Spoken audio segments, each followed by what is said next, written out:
Dear students, पिछले turn पर अपन लोग कर प्रबंध की संगठनात्मक समस्याएं पढ़ रहे थे।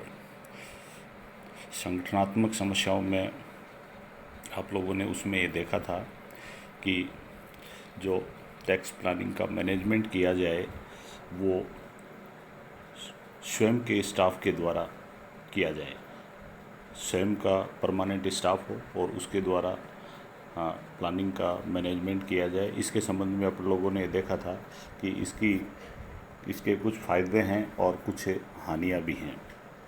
एडवांटेज एंड डिसएडवांटेज दोनों हैं जिनके बारे में आप लोगों ने देखा।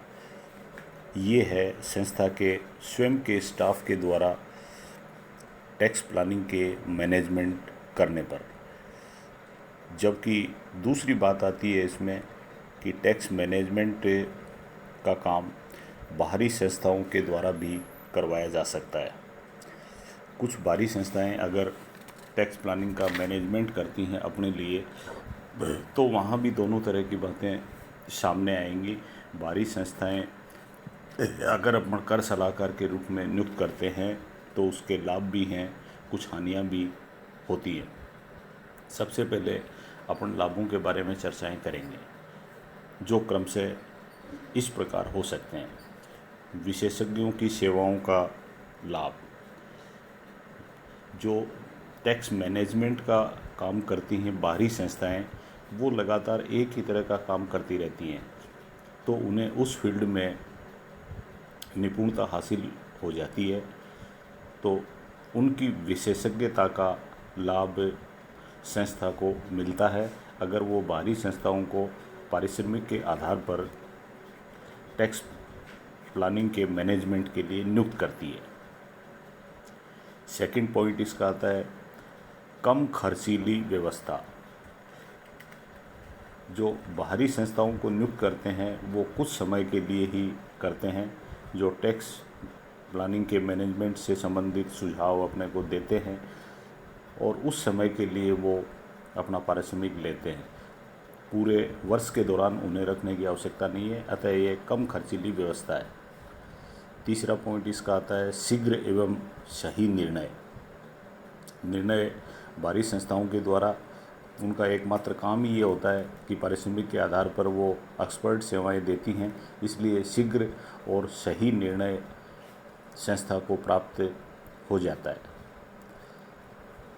उसके बाद में आता है नवीनतम ज्ञान एवं तकनीक का लाभ मिलना। जो उस फील्ड में टैक्स प्लानिंग के फील्ड में नया नया ज्ञान एवं तकनीक डेवलप होता रहता है, तकनीकें जो सामने आती रहती हैं उनका लाभ अपने को मिलता है, क्योंकि वो जो बाहरी स्टाफ है वो उनको केवल नियुक्त ही इसीलिए किया जाता है कि वो अपने फील्ड के एक्सपर्ट हैं जो नवीनतम ज्ञान और तकनीक के टच में रहते हैं। गोपनीयता का लाभ भी मिलता है। बाहरी संस्थाओं को अगर अपन टैक्स प्लानिंग मैनेजमेंट के लिए नियुक्त करते हैं तो उसमें गोपनीयता भी बनी रहती है, क्योंकि वो संस्था से संबंधित बातें दूसरी जगह नहीं करते हैं, अन्यथा उनका मार्केट प्रभावित होता है। अगर इस तरह के काम करेंगे तो आगे से उनको इस मैनेजमेंट के काम के लिए कोई नियुक्त नहीं करेगा। प्रतिद्वंदी संस्थाओं के अनुभव का लाभ भी मिलता है, क्योंकि बाहरी संस्थाएं जिनको अपन नियुक्त कर रहे हैं वो कई संस्थाओं में अपनी सेवाएं देते हैं, तो उन सब के संबंध में उनको अनुभव हो जाता है, तो ये भी पता लग जाता है कि अन्य संस्थाएं क्या क्या कर रही हैं। इस तरह से उन एक्सपर्ट्स को नियुक्त करने पर बाहरी जो प्रतिद्वंदी संस्थाएं हैं वो क्या नीतियां अपना रही हैं उसका लाभ भी संस्था को मिल जाता है। एक अपन कह सकते हैं छोटे व्यवसायी के लिए उपयुक्त। अगर व्यवसाय छोटा है तो उसके लिए बाहरी संस्थाओं को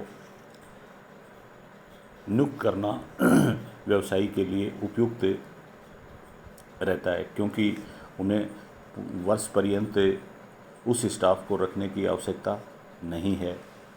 लोचपूर्ण व्यवस्था का लाभ भी अपने को मिलता है।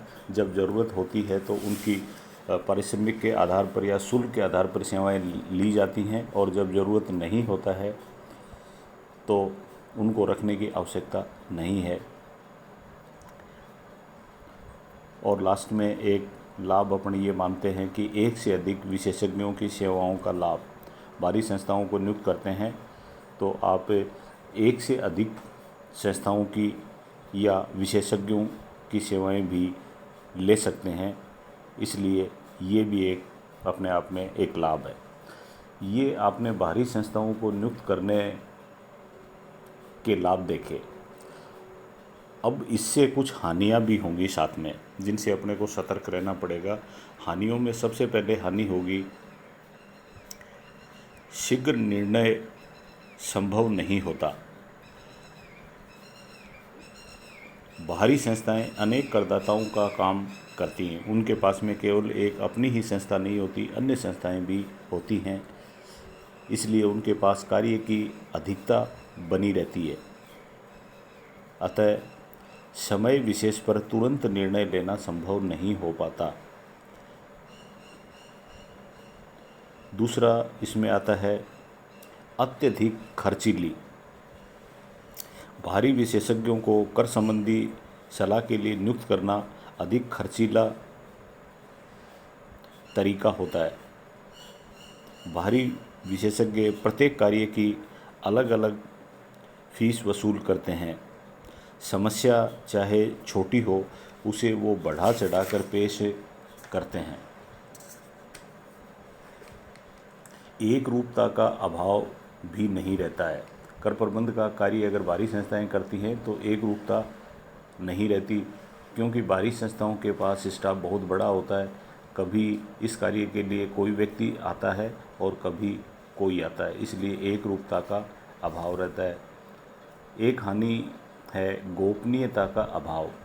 बाहरी संस्थाएं अगर कर सलाहकार के रूप में कार्य करेंगी तो उनको संस्था से संबंधित सारी बातें बताना आवश्यक हो जाता है, और अगर सूचना नहीं देते हैं तो सूचना के अभाव में दी गई सलाह पूर्ण नहीं होती। तो इसलिए गोपनीयता भंग होने का खतरा हमेशा बना रहता है। गलत निर्णय का खतरा। बाहरी संस्था से कर प्रबंध करवाने की दशा में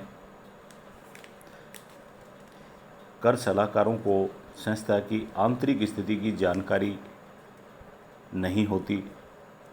सामान्यतः कर सलाहकार का स्टाफ बदलता रहता है, और नया स्टाफ आता है उसको जानकारी भी कम होती है। इस कारण कई बार गलत निर्णय होने का खतरा भी रहता है। बाहरी संस्था के स्टाफ पर प्रत्यक्ष नियंत्रण नहीं रहता। बाहरी संस्था का जो स्टाफ होता है उसके ऊपर नियोक्ता का या सेवाएं लेने वाली संस्था का कोई प्रत्यक्ष नियंत्रण नहीं होता। ये भी एक तरह से हानि का पॉइंट है। और लास्ट में अपन मान सकते हैं गलत निर्णयों का बाहरी संस्था पर कोई प्रभाव नहीं पड़ता। अगर कोई गलत निर्णय भी ले लिया तो बाहरी संस्था के ऊपर तो कोई प्रभाव पड़ेगा नहीं, बल्कि प्रभाव तो नियोक्ता या जो सलाह ले रहा है उसके ऊपर पड़ता है। तो ये एक संगठनात्मक समस्याओं का पहला दृष्टिकोण अपने सामने आया कि या तो करदाता का स्वयं का स्टाफ कर सलाहकार के रूप में कार्य करे या बाहरी संस्थाओं को नियुक्त किया जाए। एक दृष्टिकोण ये हुआ। इसके बाद में एक दूसरा दृष्टिकोण भी है संगठनात्मक समस्याओं के लिए, और वो दृष्टिकोण ये बताता है कि आप ये देखिए कि आय कहाँ से प्राप्त हो रही है, या आय के साधन या शीर्षक क्या क्या हैं। आय के साधन या शीर्षक के आधार पर फिर संगठन के स्वरूप पर विचार किया जाता है कि कर सलाहकार के लिए स्वयं का स्टाफ हो या बाहरी संस्थाओं को नियुक्त किया जाए। तो इसमें ये देखा जाता है कि आय कहाँ से प्राप्त हो रही है, उसके शीर्षक क्या हैं। उसमें सबसे पहले आता है वेतन से आय। अगर वेतन से आय हो रही है किसी करदाता को, तो उसको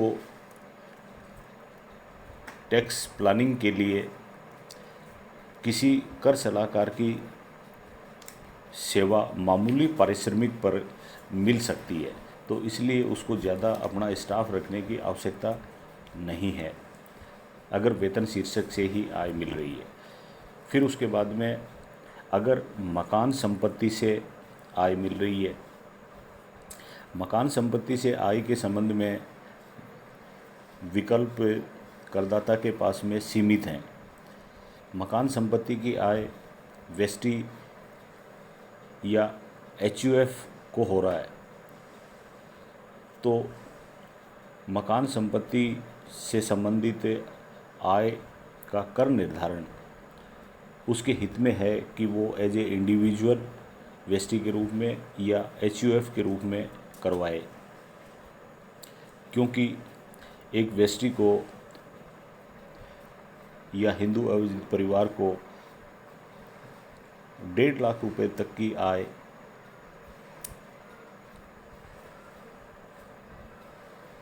के ऊपर छूटें भी हैं, और आय की प्रथम कर योग्य सीमा है वो 2.5 लाख रुपए दी हुई है। तो 2.5 लाख रुपए तक की जो प्रथम आय है उसके ऊपर कर नहीं लगता, जबकि फर्म को या कंपनी को चाहे आय कितनी भी कम हो उसको कर अवश्य देना पड़ता है। तो ये देखना पड़ेगा कि मकान संपत्ति से आय है उसके संबंध में वो कर निर्धारण वेस्टी के रूप में करवाए या एचयूएफ के रूप में करवाए। लेकिन एचयूएफ के रूप में कर निर्धारण करने के लिए ये ज़रूरी है कि उसके पास में कोई पैतृक संपत्ति हो। पैतृक संपत्ति के बिना एचयूएफ का निर्माण नहीं हो सकता। इसी तरह से कंपनी के रूप में अगर व्यापार का संचालन हो रहा है तो अपने को देखना पड़ेगा कि कुछ दशाओं में तो कंपनी संगठन ही लाभप्रद महसूस होता है। जब बड़े पैमाने पर पूंजी की आवश्यकता होती है तो कंपनी का निर्माण ही किया जा सकता है। इस व्यवस्था में अनुलाभों के माध्यम से नियोजन बहुत ही आसानी से किया जा सकता है। जैसे कंपनी अगर लाभांश बांटेगी तो लाभांश की आय, लाभांश जो चुका रही है उसके ऊपर आजकल कंपनी को टैक्स देना पड़ता है। इस तरह से वो इसका नियोजन ये कर सकती है कि लाभांश के रूप में न दे के बोनस अंश निर्गमित कर दे शेयर होल्डर्स को, या राइट शेयर जारी करके वो अपने लाभों का नियोजन करे। ये उसके लिए लाभप्रद होगा। टैक्स मैनेजमेंट के लिए कंपनी को अपना स्टाफ रखना लाभप्रद होता है, क्योंकि कंपनी की आय अधिक होती है। ऐसी स्थिति में वो कुशल लेखापाल की नियुक्ति करने में उसको कोई दिक्कत नहीं होती। एक स्वरूप हो सकता है सहकारी संस्था के रूप में व्यापार का संचालन किया जाए। सहकारी संस्था को अनेक प्रकार की आयों के कर से मुक्त रखा गया है, और कर की दर है वो भी सहकारी संस्थाओं के लिए काफ़ी कम है। अतः शुद्ध कर नियोजन की दृष्टि से ये व्यवस्था प्रत्येक करदाता के लिए लाभप्रद है। लेकिन सहकारी संस्थाएं अक्सर छोटे व्यवसाय के लिए ही अधिक स्थापित की जाती हैं। अतः ये भी अपना स्वयं का स्टाफ कर प्रबंध के लिए नहीं रख सकती। ये सहकारी संस्था के रूप में हो गया। और उसके बाद में ब्याज की आय अगर प्राप्त हो रही है तो ब्याज की आय के संबंध में ब्याज की आय से जीविका चलाने वाले करदाताओं के लिए संगठन के सीमित विकल्प होते हैं। ये करदाता अक्सर व्यष्टि करदाता के रूप में आयकर देते हैं, क्योंकि व्यष्टि करदाता के लिए अनेक सरकारी प्रतिभूतियों का ब्याज पूर्णतः कर मुक्त होता है। प्रतिभूतियां क्रय करने के लिए उधार ली गई राशि का ब्याज भी कटौती योग्य होता है। ब्याज संग्रह करने के वे कलेक्शन चार्जेज भी छूट योग्य होते हैं। तो ये सारी बातें हैं। इसके संबंध में कर प्रबंध की व्यवस्था बाहरी संस्था को कर सलाहकार के रूप में नियुक्त करके वो आसानी से टैक्स प्लानिंग कर सकता है। फिर लास्ट में एक हो सकता है सेवा के उद्देश्य के लिए स्थापित संस्थाओं के लिए ट्रस्ट उपयुक्त। जो संगठन और संस्थाएं सेवा करने के उद्देश्य से स्थापित की जाती हैं उनका उद्देश्य लाभ कमाना नहीं होता, अतः ऐसी संस्थाओं को ट्रस्ट का निर्माण करना उचित होता है। ट्रस्ट की आय के संबंध में भी सामान्यतः बाहरी संस्थाओं को कर सलाहकार के रूप में नियुक्त करना लाभप्रद होता है। तो आज अपने ये सारी चर्चाएं कर ली। कर प्रबंध की जो संगठनात्मक समस्याएं हैं वो कौन कौन सी हैं, इसके संबंध में दोनों दृष्टिकोण देखे अपन ने, उसके लाभ और हानि देख लिए। Thank you.